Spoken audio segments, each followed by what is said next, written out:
officially underway with Voyage Outdoors podcast, episode 1. I don't even know how to do an intro, but no. Episode 1. All right, let's get started. I don't even know where to start, but I wrote down a bunch of questions. I think the main thing I want to start with would be, kind of why we're here, why we're starting this, and what our plans are. So with that, I'll kind of go in what my plans are, and kind of why we're here is mainly, so Voyage Outdoors, we wanted to start filming like everybody does, and we want to kind of share the stories that we have experienced our whole lives on film and bring them to YouTube, not just for people to watch, but for ourselves to go back and look back on those memories. Absolutely. Just because, hunting is so much fun. And then you have that memory and have that experience and you want to rewatch it and relive it. And we've already started filming. We're learning and kind of starting to create some videos. So you'll see those on our YouTube page before too long. Voyage Outdoors is the name. Tyler actually came up with Voyage Outdoors, which is really cool. We really like that. And we're excited to see what it brings and what happens. But this is episode 1. We'll kind of dive into different topics. Each episode, we'll maybe try to interview somebody that's a bigger name, like, in the hunting world, or has, had a lot of experience in the hunting world down the road. But for now, us three are going to sit around, have a few beers, and talk about hunting and things that we agree and disagree on. So really good at bullshitting. Yeah, so we're really excited. But yeah, Tyler. So Voyage Outdoors, kind of kicking around the idea. I think a lot of us out there have kicked around the idea of, doing the podcast, starting the whole hunting industry, whether it's fishing industry, anything in the outdoors, something that we love and we're passionate about. I'll get this from you. I mean, I a lot of respect. Austin's the same way. It's just you have to follow your passion, and I think that goes a super long ways. We see these guys on the Outdoor Channel, Sportsman Channel, etc. YouTube now. That's changed the game, but these guys are having fun doing what they love, and these guys that I'm sitting here with, I mean, they want to do that, and I respect that, and I think I'm just gonna follow suit. And they have the vision. We all have the vision of Voyage. It's an adventure. It always is. So it's the unknown, which I think is probably the coolest part about Voyage. Mm-hmm. It's not the kill zone, or if there's one out there, but I'm saying the Voyage. It's just in the unknown, and we've all stepped in the outdoors and had those exceptional hunts like you've had recently and this year, and you got it done this year. So it's just the unknown, and I think all of us out there that do the outdoors, it's an adventure. Whether you're successful or not, start to finish. Yeah, and it's just memories that you take to the bank and pass on to your kid. Congratulations again. Yeah, no. So that's kind of where I came up with the name. Yeah, so, I like it a lot. Thank you. I don't know if you guys. I was nervous about it, really. Yeah, podcast. To be honest, me and Austin rejected it first. Yes. Mm-hmm. Yeah. We rejected it, and I was the only one. I was like, man, this is killer. I was like, man, this is it. And Austin and I were like, we don't like it. And then, It started growing on us. I got better pretty bad, I'll be honest. Like, between the two, I was like, no one likes this stupid, Yeah, I know. And it was weird. One day I was like, man, it grew really fast on me. So, I'm excited to do this. It's awkward right now at first, kind of getting started. But, and then Austin kind of, I guess my question to you, just talk a little bit about, your kind of past and hunting and experiences and things that, you want to bring to Voyage and stuff like that. A little bit of introduction. Well, so what I think is that we need to bring kind of more of like from the start, because, I mean, everybody loves the 5-minute video of you drawing back, shooting at 200-incher, but like they never show you the process to really get there. It's kind of like how often we shoot during summertime, and pretty much all the hours we put into it, all the scouting, even on private and public. Yeah, I agree. Pretty much what we want to bring to it is just like the journey, aka the name. I mean, that's where we get it, is showing everybody exactly how we start and where it ends. I agree. I almost want to do like a lifestyle vlog type YouTube videos where we're not only showing like us hunting, but we're showing like a vlog of like our day to day, even like a little bit of our job. Here's what we're doing, and then like the after, like us shooting, us prepping, everything from start to finish is what I want to show, so people know. But you know, and that's probably the most missed thing when you watch a YouTube video on like Seek One, for instance. You watch those guys and they kill the biggest deer you could possibly imagine, you know, giants, you know, 200-inch deer year in and year out, and you're like, man, oh my gosh, they make it look so easy. But what you don't see is, I got a buddy that lives in Atlanta, and he says that, you know, he's told me multiple times that those guys, all they do all day, every day, from in the beginning of the summer till season starts, is they scout all day long, every day. Every day, they're looking for deer every single day, scouting every single day. And you just don't see that stuff. You don't see it. They show a little bit of it, but they scout all day, every day. I mean, you know, granted, I don't know if they have full-time jobs or not, but that's all they do, you know? So people miss that part. And so, yeah, I'm excited to kind of show that story too. But, yeah, let's get started and talk about a few things that we want to talk about. I'm super juiced about the questions that you have. Yeah. Really. Yeah. Well, let's start with public versus private. Let's talk about where we all hunt, and then let's talk about, you know, the differences between the two and the advantages and disadvantages to both of them. So, public or private. So, I hunt private here in Missouri. I have a bunch of different private properties I hunt, and then I also kind of started dipping my toe into public with these guys last year, which it's more addicting because it's more of a challenge. So I do a little bit of both, and they can kind of go and tell them what state they hunted and stuff. You know? Yeah. You want me to lead it off, or Yeah. Okay. Great question too. I mean, you got public and private. I think, again, it's my own personal opinion. Okay, because it's very trendy, right? The hunting industry and the fishing industry is very trendy. It's whatever's hot. But I will say the public land has jumped up. Oh, tenfold. The hunting public's done that. Oh, You know? but it's an incredible show. It really is. But we've Yeah. all, I mean, I think a little bit of us, whether we own private or not, you know, a lot of us have had a taste of that public land, and it's a challenge. Yeah. It's not just the whitetail or the elk or whatever you're chasing, but I think it goes a little bit further than that. It is more difficult because instead of hunting the animals, you kind of have to hunt sounds weird, but hunt the hunters. You have to predict their patterns, work off what they're doing. You just gotta be willing to do what they're not willing to do. Yeah, and that eliminates a lot of it. Yeah. I mean, mad respect to both, you know, public and private guys. I mean, just because you have private land doesn't mean you're going to shoot that 160, 180. No. Developing your private land is huge. You guys hunt public in Missouri, private in Illinois. Yes. Obviously, a huge difference, I feel like, in hunting northern Missouri and not in Illinois and Iowa. But, yeah, definitely tough task, even if you have private property. You're not going up there every time and you know, laying the hammer down. You get to still do your scouting and stuff. But it's a different hunt. I think private, like you said, is tough. But I think public land's really become popular. And people are hunting, you know, the hunting public. But yeah, Austin, your take on where, you know, you hunt a little bit of both. Oh yeah. In my opinion, I like to hunt around here, like these other little areas, just because like what y'all say is just a challenge. I mean, there's something about knowing that there's 5 other hunters in the same area and what you can do to draw in that big whitetail to actually come around your area. It's pretty much like a mind game just within yourself, is the way I think about it. But then when you hunt southern Illinois, it's kind of like you just hunt food plots and everything. So it's kind of like hunting private land is more relaxing, I would say. There's not that big of a chase, in my opinion. A little bit of the same thing though, because where we hunt, you know, we're surrounded by outfitters. Yeah, you got outfitters surrounding you. I'm sure you have the same issue. You know, the wind's right for this certain area. They're on this food source, whether you're running cameras or not, but you still have to worry about the next guy that's across the property from you, whether that's on the line or not. We've all done it, but if that's on the line or not, but you got to be wary of that. That's why I have a lot of respect for the guys that do public and private. Yeah, Public stuff.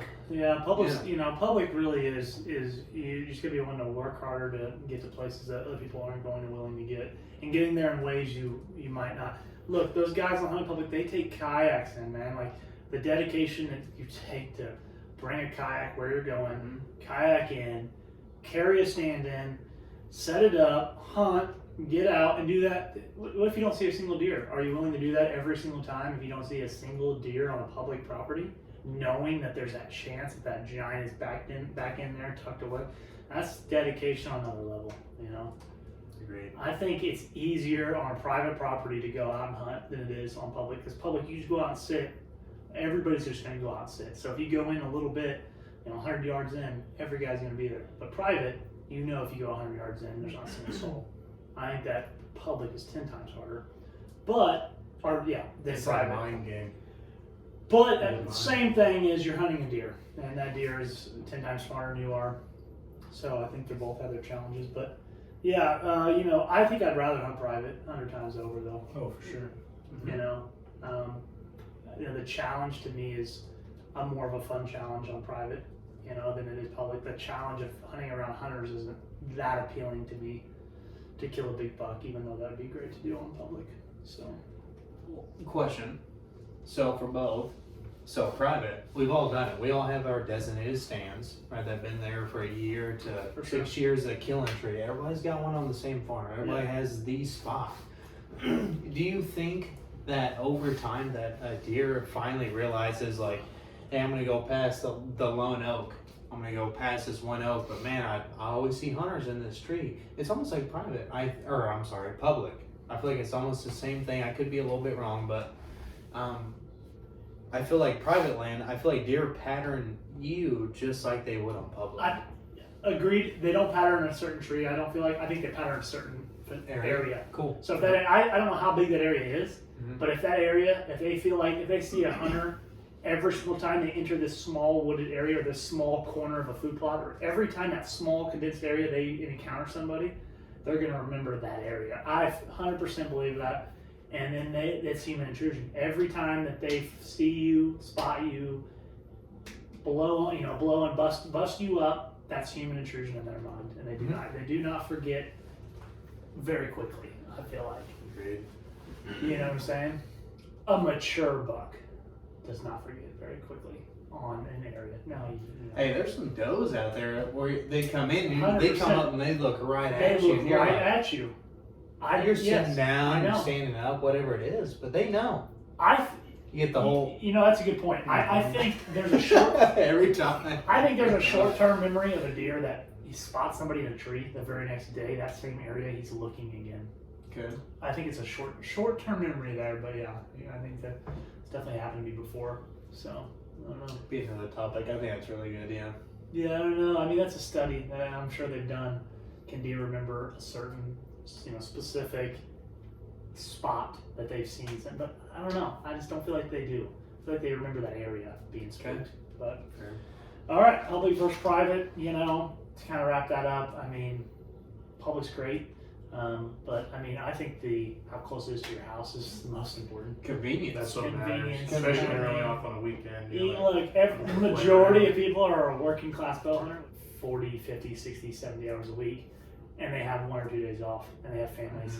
And that's what's convenient is I got permission to hunt property near my house here, and now that's all I'm going to focus on. So convenience. But all right, you guys wrote down, do the bow brands really matter on what you shoot? And I think this is pretty easy to answer question. I mean, I'll tell you my opinion. You guys tell me yours. I think whatever you're comfortable with and whatever you're most confident with the bow. And then, I don't think at all the bow matters. There's been a million videos of people. The hunting public does videos where they buy a $200 bow at Walmart and they take out and shoot a deer.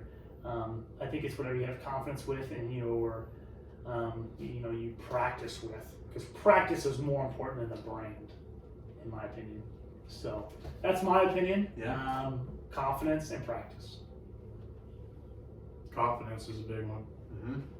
I mean, it kind of feels like they're all really,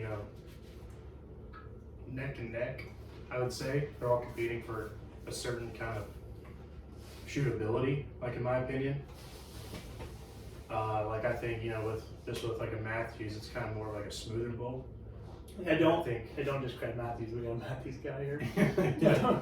But like I think, you know, like I think with like a Matthews, it's kind of more Did they pay for sponsorship, by the way? Yeah. Start calling them out. Hey, Yeah. Matthews, what's up? Speaking of that, Matthews wants to sponsor us. That'd be cool.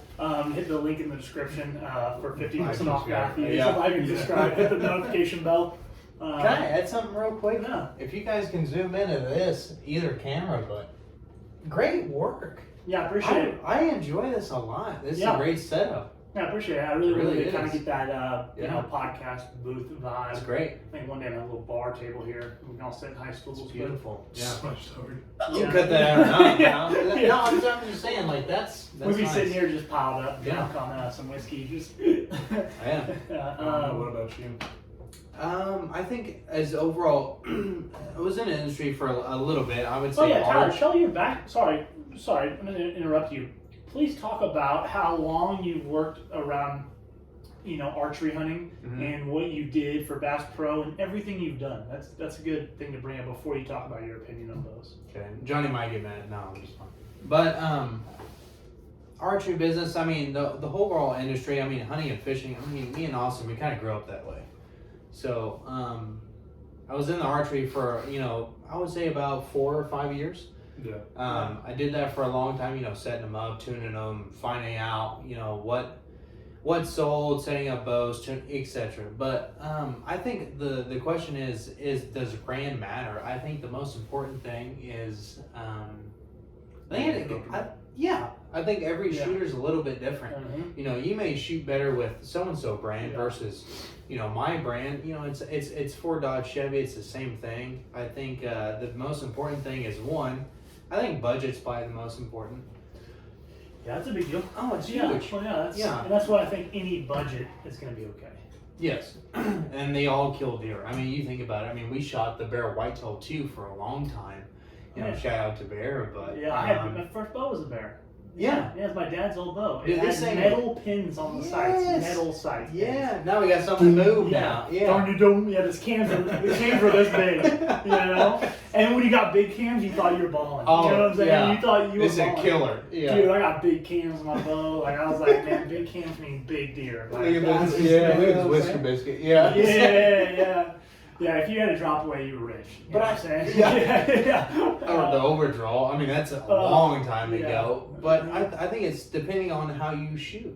You know what I mean? For sure. Because you know, I shoot different than Austin does, than you do, says. So it's all a little bit different. But the most important thing is what you find comfortable, what you find that fits in your budget. They all kill deer. I mean, they used to shoot 200 feet per second.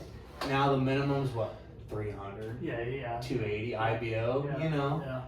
Yeah. But the most important thing is finding one in your budget, finding one that you enjoy shooting. Mm-hmm. Confidence goes a long ways. All right, what's the best brand that you like right now? The best brand you like? I know yours, obviously.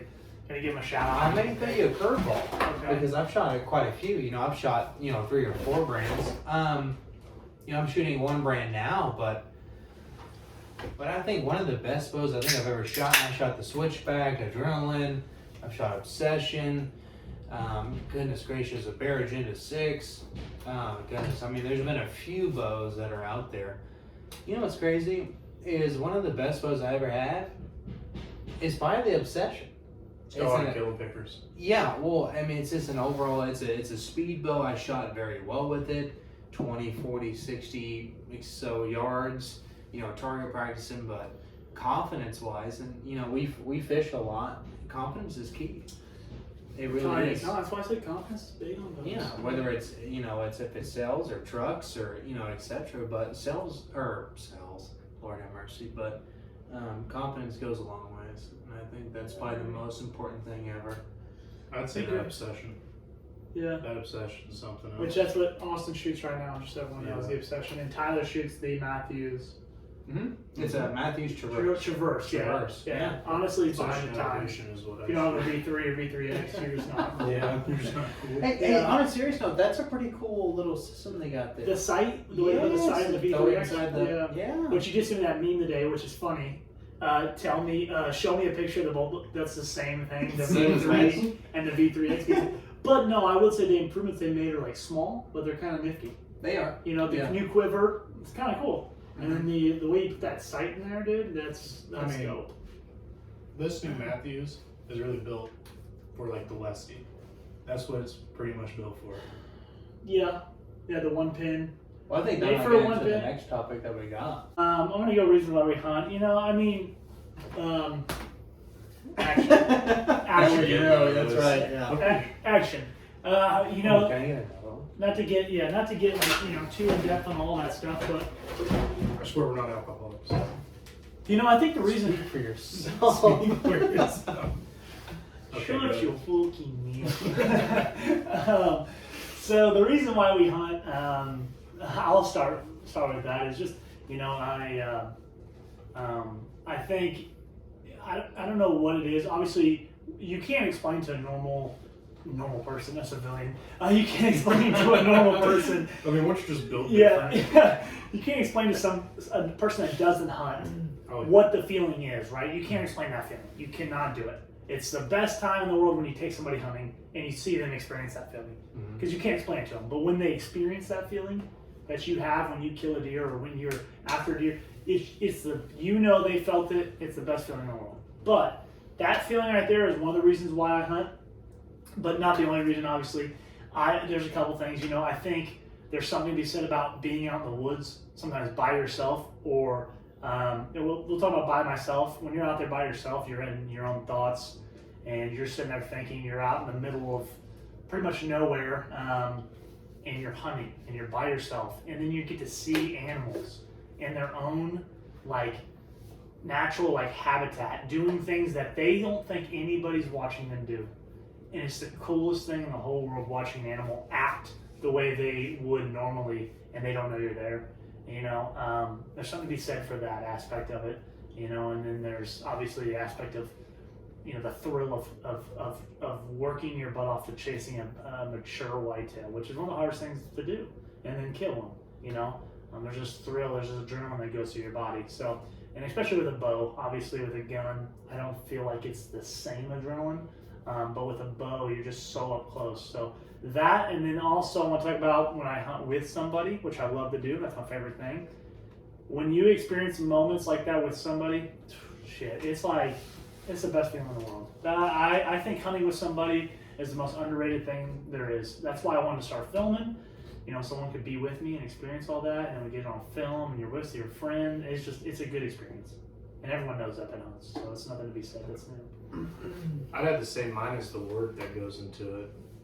Like, because like when you work like your butt off all summer doing the food plots, sighting in your bow, getting everything ready, and then for that 5 seconds of glory, when the one that you want to whack comes out and you hit him, heart shot him, you know, those hundreds of hours of shooting, you know, working and doing food plots in 100-degree weather, all of that is for just that 5 seconds.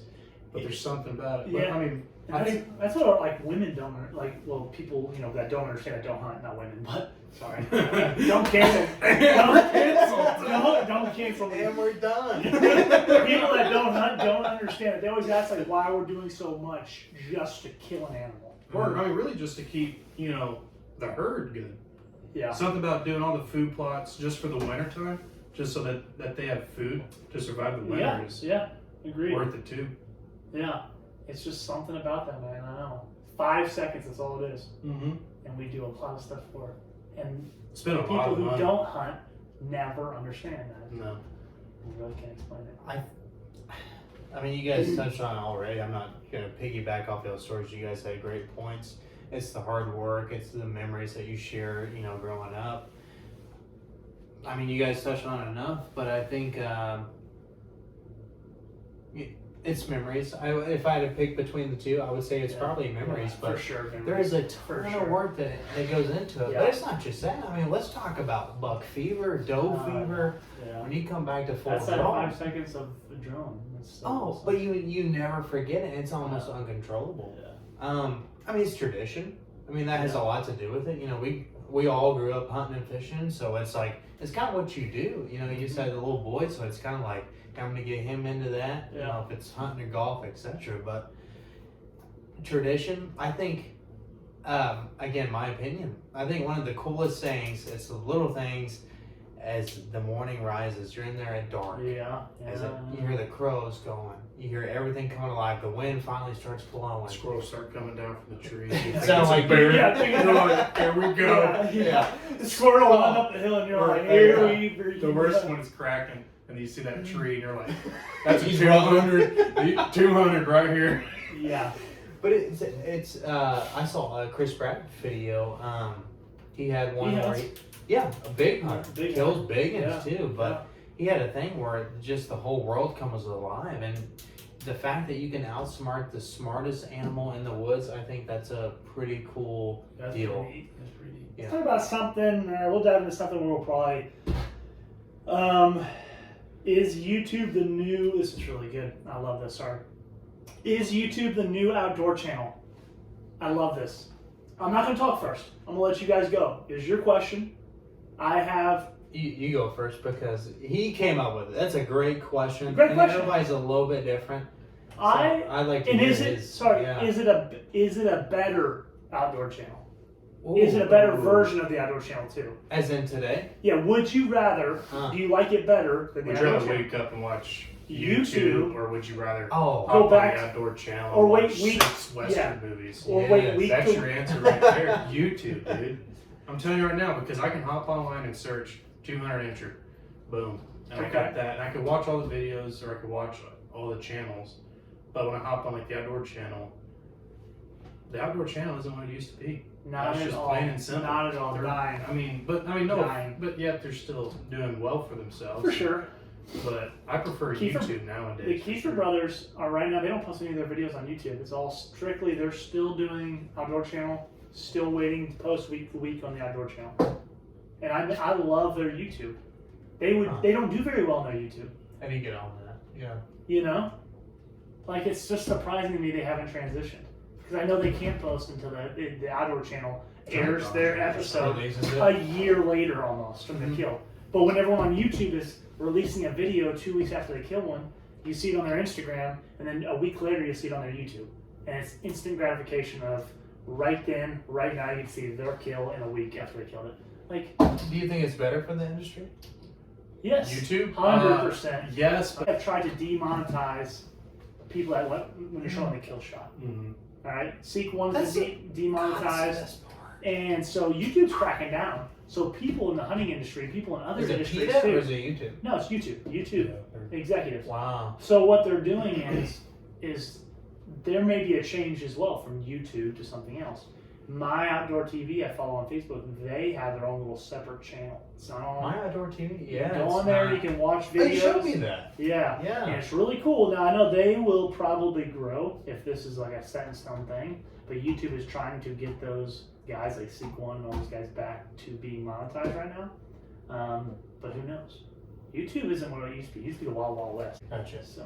Speaking of clothing, Brandon, can you show them your Oh, t-shirt? yeah. real If you quick? guys want these, Bow link only, in the baby. description for bow only shirts. Whose idea? This was your idea or yours?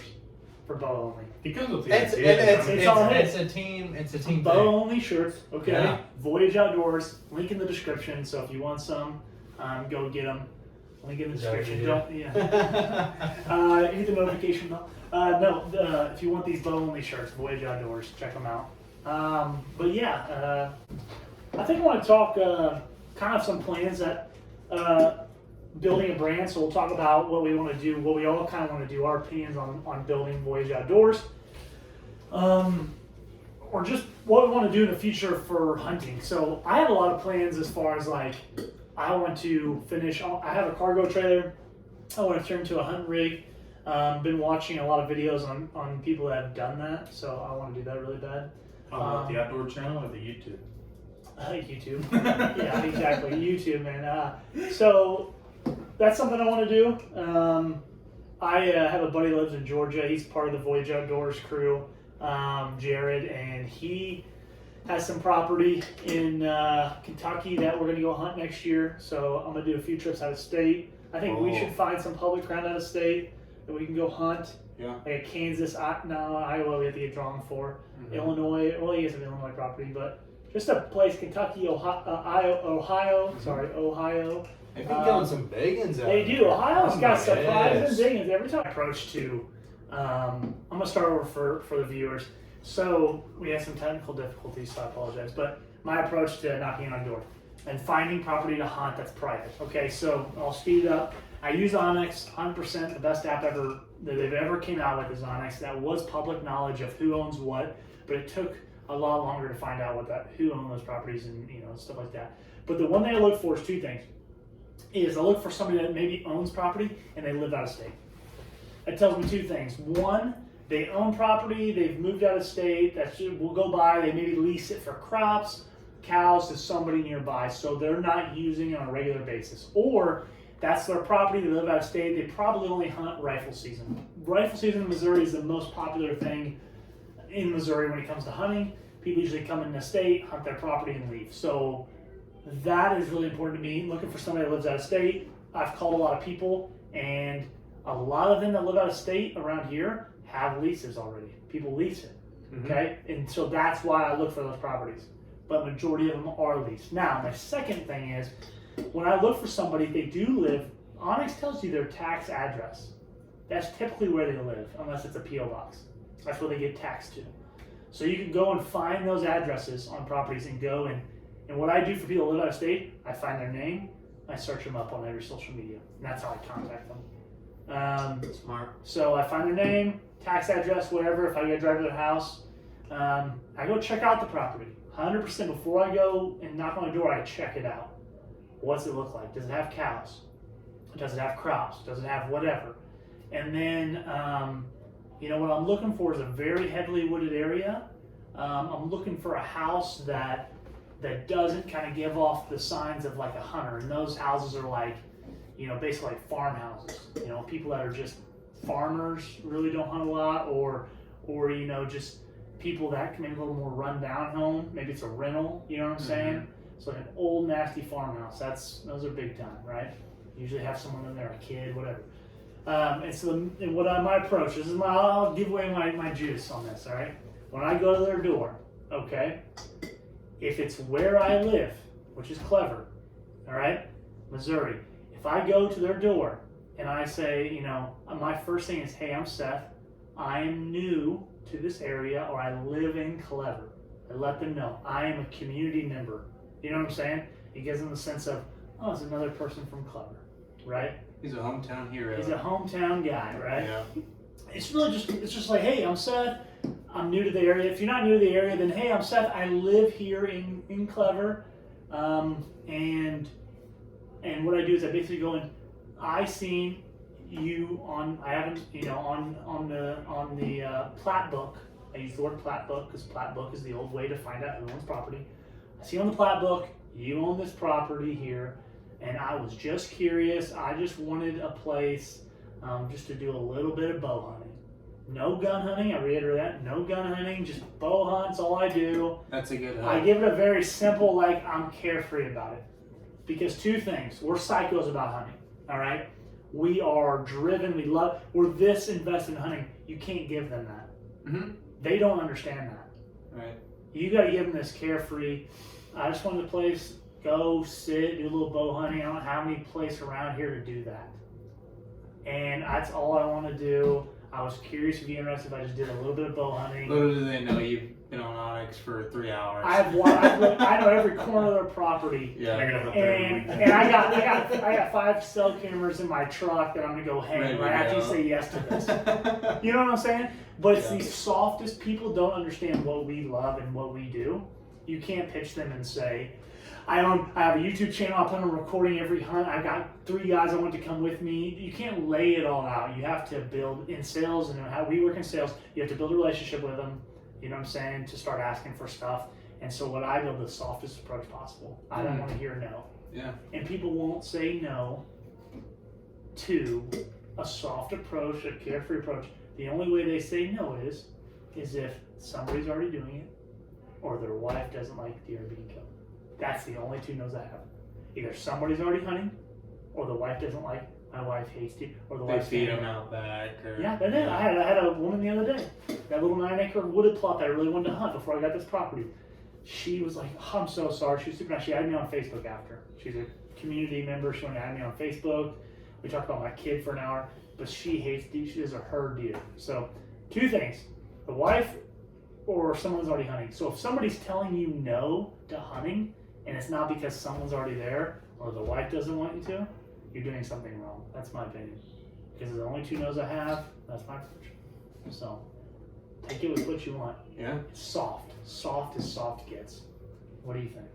I mean, you're the G out of us 3. I mean, But you also, get it done day in and day out. So. oh, it's also just touch points, though. You guys have knocked on 0 doors. I guarantee No. you'd have as many properties as I did if you knocked on as many doors, hands down. Mm-hmm. But it's just the ability to go and knock on some random person's door. What do you think? Maybe a question for them, but what do you think your success rate is for out of 10 doors? How many properties do you think, or maybe 20? Let's use 20. At 20 doors, one, that's a lot of doors. It's a 10%. I bet. Oh, depends though. It depends. Like, is it the strategy that I do, picking the Whatever you properties? do, yeah. 10%. I'll do 10 doors. I bet it's 20%. Yeah. I bet you I can get 2 properties out of 10. And I'm only saying that because there's a lot of hunters out there. There is maybe not as much in our area right here. So my percentage, if you're in an area that has large whitetail like Iowa, the percentage is going to be lower. But if you're in Springfield, Missouri area, and I'd say that the amount of whitetail hunters is significantly less, your percentage goes up. Okay. So based on the area, Mhm. but I'm a 20% success rate probably. 20 is better than 0. Yeah. For sure, but think Yeah. about how many properties do you need? You get 2. Valid. Yeah. You get 2. I mean, shit, I've got 4 now in Clever. And they're not that great besides one's really, really good. Mhm. And that's all I need now. That one property is all I need. So it's really about like, what do you need? What do you want? So, Mhm. I don't know. Yeah, that's my spiel. Anything now? Do you guys plan on knocking on any doors?